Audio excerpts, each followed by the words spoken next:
నేతల మధ్య ఉన్న విభేదాలు తొలగి అందరూ ఒకతాటిపైకి రావడంతో కాంగ్రెస్ కార్యకర్తలో నయా జోష్ కనిపిస్తోంది.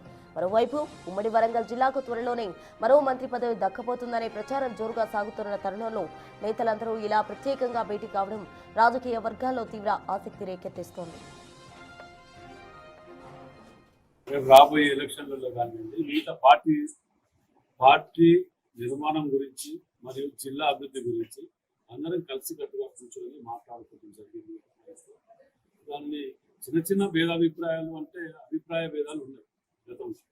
వాటన్నిటిని కూడా మర్చిపోయి పార్టీ నిర్మాణానికి అభివృద్ధి గురించి తోడ్పడే విధంగా ఒక మంచి వాతావరణం గురించి ఏర్పాటు చేసుకోవడం జరిగింది. ఇవాళ ఇక్కడ రేపు ఇంకోవారి ఇంకో కూర్చొని ఇది జిల్లాని పార్టీని ప్రతిష్టం చేయడానికి ఈ యొక్క ముఖ్య ఉద్దేశం ఇలా వేరే లేదు. ముఖ్యంగా ఇంజనీర్ ఏర్పాటు చేయడానికి కారణం ఏంటంటే కార్పొరేషన్ ఎన్నికలు రాబోతా ఉన్నాయి.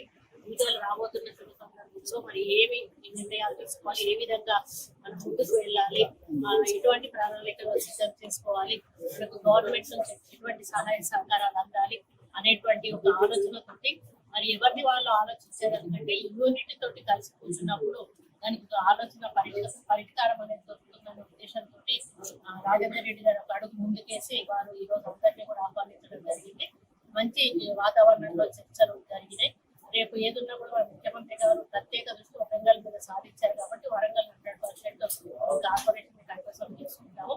కాబట్టి గతంలో ఏవైనా చిన్న చిన్న పొరపొచ్చాలు ఉన్నా కూడా అవన్నిటిని కూడా వదిలిపెట్టి ఈ రోజు నుంచి అందరం కూడా కలిసికట్టుగా మరి పార్టీ అభివృద్ధి కోసము జిల్లా అభివృద్ధి కోసం కూడా కలిసికట్టుగా ముందుకెళ్లాలని ఈ యొక్క కార్యక్రమంలో నిర్ణయించుకున్నాం. ఇక ముందు ఇట్లాంటి మీటింగ్స్ ఒక్కొక్కసారి ఒక్కొక్క ఇంట్లో జరుగుతాయి.